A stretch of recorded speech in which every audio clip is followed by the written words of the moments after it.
Wednesday is upon us. It is, and it's a beautiful Wednesday. We've gotten so many good things this last week. We have. It's pretty incredible. And, you know, We just, I will say that, you know, today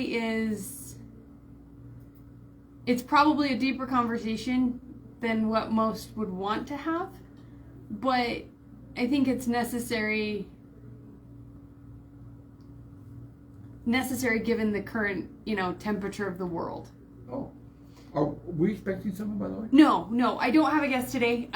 It was kind of a kerfuffle, and getting guests on is becoming more and more difficult. And so today it's just me. It's us. It's us. We'll leave so that you can get guests in here. No, They go, "We don't even I don't get know a why. room with I those think guys." people just get busy and life Yeah. gets busy. Hey, just one more quick thing, because you mentioned this about things. Yeah. The other day I checked, and we were. I said this doesn't smell right, and they hadn't added it up. So now into May, our snowpack is still at 102%. So I'd say we're in pretty deep for here in Southwest Utah. Nice. Over in Southeast Utah, they're at like 415%. Well, good. So I think we're in relatively decent shape going into summer now. Absolutely. Well, and this last storm helped that. It did. You know, it kind of pushed us over the edge a little bit. Yeah, and because I looked at it Monday and it said we were down in the 90s, and I go, no, they had snow up there, so they just hadn't updated it. So Well, and it's, you know, it's the little things, right? It's the updates, it's the daily activity, it's the right. what I'd say the micro changes, right? That we forget to add up. And this is actually a really good segue into kind of what I want to talk about. And really is, what are we doing on a daily basis to make micro habits or micro changes in the direction we actually want our lives to be, right? If you had pennies, nickels, dimes, and quarters in front of you, and you chose to spend them where your time is, but not where your actual priorities lie, when would you run out of time, right? When would you run out of money for where you're actually contributing the most of your time to? It's an interesting question. So if a priority is Let's family, but you spend 12 hours a day working, Yeah, I'd probably run out about 7:15 in the morning. right, and you start your days at 3, 2 or 3? Oh gosh, no, not No? that. Okay. I don't know. I don't know the radio set, your set schedule, I guess. But if we put our money where our mouth is, or money where our time is, are we spending it where our actual heart or actual compass is asking us to? I can give you a very honest answer on that, and then my answer would be no. So what would we change, or what micro habit could we change today to move in the right direction? I'd have to quit here. Okay. So what's preventing you from doing that? Fear. Fear of the unknown? Fear of probably finances to some degree. So what if a higher power always took care of you, and that those things always showed up for you? You know what? It's funny because if I wasn't such a bonehead, which I am, I could look back and say, "Oh yeah, we have been taken care of." It has been time and time again when our backs have been against the wall Right. that things show up. And isn't it interesting? The moment that we release... Now, I get to preach at you for a minute. Okay. You need to take time. If you want to talk, if you want to see a story, maybe Chris will back me up, or he may dispute this because we drug him. If you want to see a story about a family who was flat up against it and had absolutely nothing working for them, and saw a huge turnaround, go see Unsung Hero. It's in the theaters now. I'm glad they put it in the theaters. Because I feel bad that it took it's so an awesome long. story. yeah, wouldn't you agree, Chris, that Yeah. that family was in a situation where they had no answers, Yeah. and they got provided for. Well, and isn't it more incredible though that those families could exist in Iron County? They absolutely do. And the biggest takeaway I got from that, and I've said this before on the show, there's a line in there where the dad in the family that's having all the issues is talking to his dad, and kind of someone complaining about the situation, and his dad told him, "Son, your family is not in the way. Your family is the way. Right. And let's broaden the term family, right? Is family also a village? Is family also community? See, now I don't necessarily subscribe to that. I don't dismiss it, but I understand the point. I really do. That there are, it was in fact in the movie, it was members of a faith community that helped the struggling family at first, and so I don't dismiss it, but I don't like that as a opening of a door for everyone to be snooping into everyone else's life. Do you see? That's the only caution I have about that. Agreed. But I will say that as a but, because it's to which the sacred vulnerability is dismissed, and our cultures have accepted backbiting and backtalking and all of these negative right habits. I guess the thing is because and I hate to go because it goes back to politics, but there was someone who got notoriety, and you know who it is, who says it takes a village, and I go kind of, but the underlying premise of that thesis is that you can't do it without a village, and I do dismiss. Agreed. Somebody has to have the fortitude to stand up and start. Correct. Right? It's not, the village will not take you through that. Correct. But in a regard, we surround ourselves with the people that then lift us up in whatever degree, whether that's family, mm-hmm. and you call that family, or community, or a village, or something. You surround yourself with people of like-minded right characteristics and traits, and you grow in the directions that those people take you. Yeah, I guess.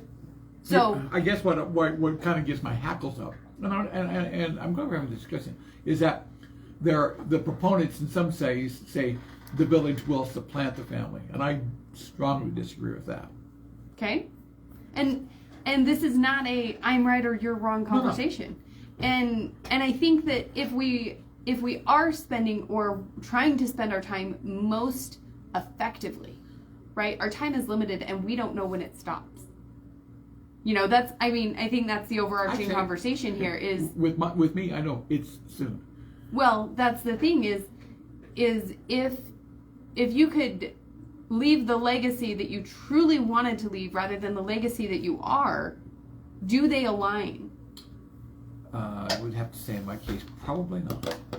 So then, what could you change today or create a different trajectory for the legacy that you want to leave behind? There are definitely trajectory changes I can make, but I'm probably at that point in my life where it's not going to have the impact that I would like it to. But it could still have It could have some impact, yes. Some impact is better than none. Mm-hmm. And I won't dismiss that. So I've had a whirlwind of a week from going through some own personal different things, and then having some community members that are no longer with us, and it really has brought to mind of life is, I'm going to say life is like a rose. It's a rose bush. You plant it, it grows, it stems, it leaves, it blossoms, and as soon as it blossoms, to some degree, it starts the deterioration process. Oh yeah. Did you ever see Dead Poets Society? Oh, it's been a long time since I've watched it. Long time. There's a line in there where, or there's a scene in there where Williams, the teacher, takes the kids out to look at former students in the display case. I don't know if you remember that at all. Yeah. And he basically tells his students that all those that they're seeing in the cabinets are now fertilizing the flowers because they're dead. And guess what? That's what's ahead for you too. Right. And that you have this finite amount of time to make your impacts. Right. And so why is the greater part of society not leaning in to leaving their impact? That's a great question. Where? And let me answer it to some degree. I believe that people are making impacts more than they might realize. Agreed. There's that social media thread, going back to a couple during World War II who was smuggling children out of Germany, and the hundreds of children that they smuggled out, and the thousands of families that were formed, and the thousands of children that became of that person, that one person that stood up and said enough is enough, right? And they all surround him in a theater. I mean, I'm sure it's a few years old now at this point, but you know, there is a social media thing going around like that. And I think that that's really the true point of today is, where do we know our ripple starts? And how do we know where it ends? And we can't know. But what we could do is, if our life is not where we want it to be today, if we made one change, just one, today, what would that truly be to make a different impact? Do you remember the line that was shown on the screen there that Mother Teresa said? I don't. If you want to change the world, go home and love your family. Right. Yeah. And then the definition of love, right? According to, you know, a book I read, you know, recently, of The Mastery of Love by Don Miguel Ruiz, I believe, is love yourself for how you show up, and then love other people too. For them purely just doing what they can to survive. Does that include the people going down Main Street in the left lane at 20 miles an hour? Absolutely. Yes, it does. Oh, come on, you guys. Absolutely, because guess what? Their reality is their own, and we can love them through it and love them regardless of it. Did I tell you the story that actually changed my mind on that to some degree? The driving in the left lane? Well, you know this. I will be the first to admit, because when I do leave here, finally, I have one goal and one goal only, and that's to get home. You know, when people say, go big or go home, now I realize I've got the go big part taken care of anyway. Oh my. But there is nothing more important to me than, at the end of the day, to go home. It is the safest place in the world for me. Which is very powerful, and through that you can go home and spend your time. You know, the thing about all of us is we have the exact same amount of time. So anyway, I'm driving down the street frustrated because there's the 20-mile-an-hour guy in front of me, or like I don't care. I was just getting frustrated, but then I reflected back on the experiences that I'd had in life in the not too recent past from that event. And the thought struck me, what if that driver is going home to tell his wife that he's got cancer like you had to do? And I went, yeah, I'd probably be taking it pretty slow too. And you know what's incredible, Tim? Is we have no idea who else is going through those exact same instances. We really don't. Yeah. And we have no idea who's going through the I just lost a spouse.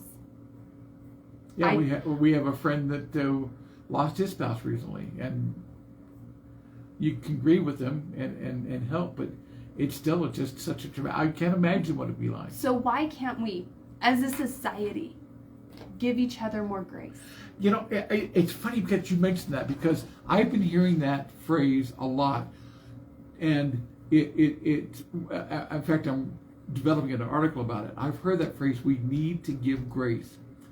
And some people think I'm saying you need to pray. It's not a prayer grace. It's giving people leniency for not showing up in the world that you think that they should. Exactly. People talk all the time about, you know, based on your actions, people deserve this or deserve that.